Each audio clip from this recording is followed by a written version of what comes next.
Hey, it's Evan Carmichael, and in today's video, I'm going to give you my take on how Gary V says you can win as an aspiring musician.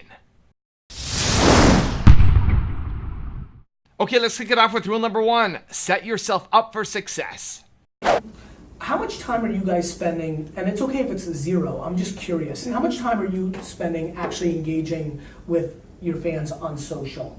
Because for me that feels scalable. Like, you can't be in Des Moines, Iowa right now, but if Susie says, I love your stuff, you can engage. It was such a big thing for me in my early days, but I do think that it's becoming out of that. I think people are spending less time today than they did 36 months ago engaging with fans. I think it's a little bit of a decline in Twitter. I think if you look at all the social networks besides Twitter, they're more push content out.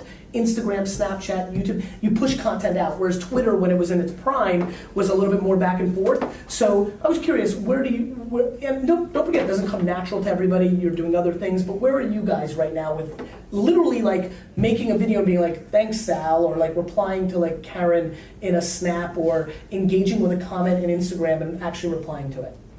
Probably. Tell the truth, because I'm going to double check and call you out if you're here in my house. I would say not as much as we used to.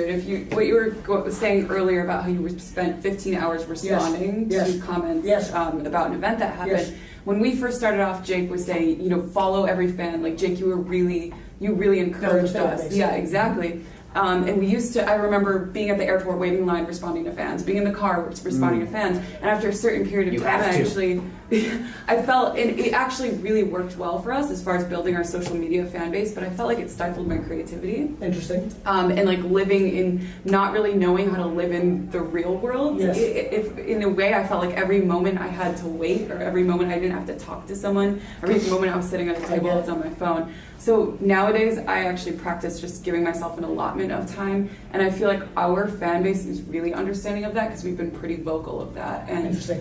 So I don't think they take it personally when it takes us 5 days to respond. Right, that's your authentic place. Yeah, and I also feel like spiritually I'm going in one direction where I want to spend less time online. Yes. Business-wise, I understand that it's so important to engage, but that's why we do have people like, Jake and I go through phases. We just released an EP a month ago. I was online the entire week, pretty much, just responding to people consistently. Kind of went downhill after there, and I probably spent a good 3 hours every week, maybe just responding to people every Monday or every Friday. I just sit down every morning and just respond. Where? What platforms? Twitter mainly. Twitter. That's the only one I really... Are you guys producing content for Snapchat? No. You really? But this is why I just want to say, as an artist, it is really important to have a marketing firm, have management, have friends, have interns, have people to help curate content. What we do is we'll sit down, we create like a meeting once a week. Hey, look at all these pictures. These are fun pictures we've taken. This is what we did. Here's what we want to say about it, and have someone else kind of do that work on that. And so I don't think that's an artist statement. I think it's great that you have self-awareness to know what works for you. Because I think for certain artists, they should be doing a ton of that because it's what comes natural to them. A lot of my business friend contemporaries are like, you're running all these businesses, like why are you spending 4 hours a day engaging with fans? I'm like, that's my natural state. It's where I get my information from. It's what I want to do. But I don't think that that's what everybody should do. I think I liked listening to the way you guys answered. What I like is, I just think you guys are figuring yourselves out and putting yourself in the best position to succeed, and I think really that ultimately is the main play. I really do. Rule number 2, try new things. When you were dropping songs, I'm talking about like in the beginning, not like after you already picked up momentum, was there anything like marketing-wise that you did to try and implement, like to try and bring attention to your songs or anything like that? Like there was. Like marketing. I used to take like selfie videos of me in the basement studio singing along to the song that I just dropped, and for whatever reason they would just go crazy on Twitter. Yeah, I mean, look, I think what's interesting about what Rush just said, and we were with that backpack kid yesterday, right? The little 15-year-old that's in the Katy Perry, all that dancer from Atlanta too. Like, nonetheless, both of you just said the same answer, which is I have done a lot of things in my career content-wise that was more methodical about understanding the platforms and the context and the things of that nature in the new iteration of myself. But my rise in 2006, 7, 8 with Wine Library TV, no growth hacking, no smart anything, just the content. Right. It wasn't like you got people to get it shouted out, or you figured out the algorithm, or you figured out how to be the top of a MySpace page like we did, Boyd, when we used to do yourgrills.com, Paul Wall, shout out. A lot of people just win on the content. A lot of people think that you can't win when you've got 3,000, when you've got 200. This kid had 300 followers on Instagram when he put that dance video up. 300. So the content works. The problem is, for so many watching right now, you make the same exact kind of content when the market has told you it doesn't work. You've got to mix it up, right? Like, for example, like we need to make a black and white episode of Daily V. We need to make a silent film version of Daily V. We talk about it, but we haven't done it. So like, even me at the game that I'm playing at, am not experimenting enough, in my opinion. Everybody out there needs to experiment. You just one time did it, singing to your own song, and that became the thing that you answered this man's question with. Also, if you want to have more confidence, check out my 254 series. It's free. The link to join is in the description below. I really think mindset is everything, and so you've got to really decide, are you going to be positive about things or negative about things? We are strong as we're really strong. We're just being sold that we're not, because there's a lot of money. The reason people aren't patient is they value other people's opinions too much. Rule number 3, understand the marketplace. I think what separates it is the market decides.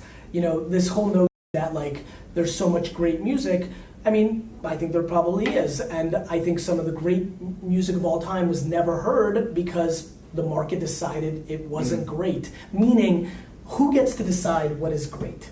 And I always find that to be super fascinating. Is it an executive who's got an ear? Like, is it Clive Davis through the years? Like, absolutely not. It's the end market. And so a lot of you email me and say, so I've been doing a daily vlog called Daily V, and a lot of music has been given to D-Rock for us, and we use a lot of it. And we're getting hundreds of emails now because they're getting a lot of exposure from the people that are watching the YouTube show, and it's helping them. So a lot of people want their music on the show, and everybody writes the same thing, which is, this is great. My stuff is great. Everybody tells me it's great. And the answer is, I think at some level, like, the market gets to decide. Like, everybody wants to think they're great. It's almost like, I always think about it as the way, like, American Idol, when it first came out, like, those people that, in that first show of every season, where they really, truly, like, not the people that were, like, just trying to get on TV later, but those first 2 or 3 seasons where you would just genuinely see somebody who literally thought they were great. Right? Who literally thought they were great. And in that environment, judges got to decide if they moved on. I think what's so fascinating about today's music marketplace and the business marketplace is, with the internet being the true middleman, whether you go with SoundCloud or blogs pick you up, or you put out YouTube stuff or Vimeo or whatever you do, I think what separates, you know, the people that make a living or not is the paying customer. That enough people decide you are great that it allows you to do it for a living. Rule number 4, let the market decide your worth. I'm just like in that, like, we're talking to a couple labels, but like that hasn't happened, and we're taking our time with that, and I want to put some music out because I feel like you want leverage. The longer I wait, the more leverage I have. 100%. The more I can ask for. God willing, something gets crazy. Yeah. And pops, you got much more leverage. Exactly. So I understand. Kind of, that is the model. Yeah, I'm just like. That's the beauty of today's world. I'm not signing anything until like. You feel it. I know my worth. And yep. Like, I feel like I'm worth more than what and you know what? And you know what's funny? Like, a lot of times people are like, I know my worth. You're being actually more thoughtful than that. You're putting yourself in a position to allow the market to establish your worth. Yeah. Everybody knows their worth. The amount of there's millions of people running around saying, I know my worth, and never do anything because the market doesn't give them the leverage to create worth. What I like about what you're doing is you're not sitting in your room ideologically saying, I know my worth. You're putting in work to get money, to put yourself in a position. Right. You're doing it the right way. Thank you. No, it's real. I mean it. No, I mean it. I mean it. Like, yeah. I think I know my worth is like when people always say, like, I'm not willing to work for free. I know my worth. And I'm like, you have ego. Like, you're building a foundation on humility. You're actually working. And I'm sure, you know, I'm not sure, but I assume you need to have a job that gives you flexibility, so you're probably not making $1 billion a year. No, I'm working part-time, and that's like exactly. Lucky, you know, that what I found, the situation I found. Yep, and so like, I just wish more youngsters would follow your blueprint. People are just not willing to eat, and like, it's just entitlement. Everybody just decided they're the best rapper in the world, and they just leave comments on rappers' Instagrams and be like, you haven't heard me yet, I'm the best. Cool. Show me. People do that shit to me, and I'm of course. Like, what? Like, You know, I'm like it's called SoundCloud and Spotify. Like, you have distribution. yeah. If you're so good, show me. Exactly. Everyone's talking. Good for you. It's exactly right. That's the way to do it. Every single artist in the world should build leverage. And rule number 5, the last one before a very special bonus clip, is be patient. The one thing I wish I knew when I was starting out is the thing that I preach to you guys all the time, and even though I believed it religiously at the time, even though I was 100 on it, I would have been 110 on it, which is patience. Facts. When That's you're hard. when you're hungry, when you're 18, when you want to be the biggest in the world, like, it's patience. I'm 41, right? About to turn 42 in November. So it's not as, I don't know if you play this game. John, is it? John, I don't know if you play this game. When I was 18, John, this is what I would play. I'm like, okay, I'm 18. And in 18 years, I'm going to be 36. That's young as shit. I have my whole life in front of me. Everything I just lived, I have all that time in front of me, and I'm still going to be 36. And I would do that literally. Even at 30, I remember doing, I'm like, I've done a lot already. Wine library was already big and everything. I kind of made it a little bit. I was like, and I've got my whole life, and I'm going to be 60, which is old, but not dead yet. But now I'm 41, and I'm like, okay, I've lived this whole life. Okay, in 41, I'm gonna be 82. I'm like, 82's a little like, and so for me, even with the game that I've played my whole life about doubling up my number to make me realize how much time I still had, so I can be patient, do the right thing. Shortcuts kill you, like, do it right. Even now, even though that doesn't sound as good, I still do it. The fact that you're 18, John, which means you're double your age, you're still 5 years younger than me, that's insane. And the thing is, you are so quick to be put on, to showboat, to win for yourself, for the world, whatever it may look like, it usually leads to the move that keeps you away from winning. Now I have a special bonus clip from Gary on how to be original that I think you're going to enjoy. But before that, it's time for the 3-point landing questions. Let's go from just watching a video to taking action. Here we go. Question number 1, what new thing can you try this week? Number 2, where do you need to just be more patient? And number 3, how can you better understand the marketplace? And if you promise you take action after watching this video, we don't just watch videos, we do something about it. Give me a hashtag believe in the comments and then get to work. Branding.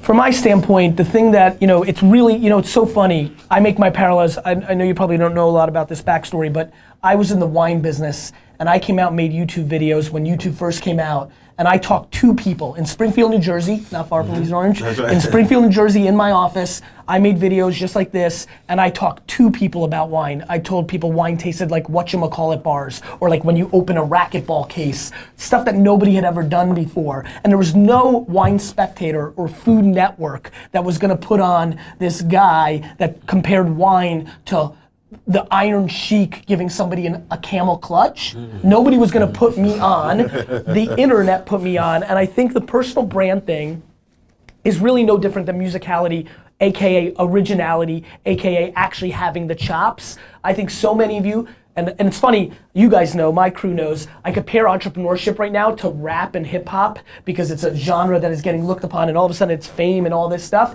And you see a lot of fake entrepreneurs. That's the same thing as one hit wonder just following the melodies or the hooks that work and there's nothing there.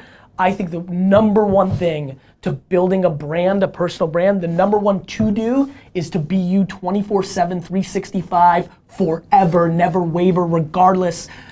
Money and fame doesn't change you, it exposes you. So, it's binary, 1 and 0. Be yourself 24/7, 365, and the thing not to do is alter that in any shape or form. Evan, thank you so much for having a couple seconds and being able to tell the Believe Nation a little bit about Empathy Wines. It means a lot to me that you would take this valuable real estate and time on your channel to give me some love. It means a lot. It's just good karma points, and so you're awesome. Thank you. Believe Nation, if you're into wine at all, go to empathywines.com. My whole career's work was poured into producing a wine that rivaled $40 to $60 wine for 20 bucks a bottle. I'm just super excited about this subscription-based wine business. You can order 3, 6, or 12 bottles in subscription form, rosé, white, red. If you search on Instagram or Twitter, you will be blown away. People are literally like, I don't even like Gary Vee, but the wine's good. super proud of the effort. Thanks, Evan, for the time. Wishing you guys all happy and healthy. If you want Gary's top 5 secrets for success, check out the video right there next to me. I think you'll enjoy it. Continue to believe, and I'll see you there.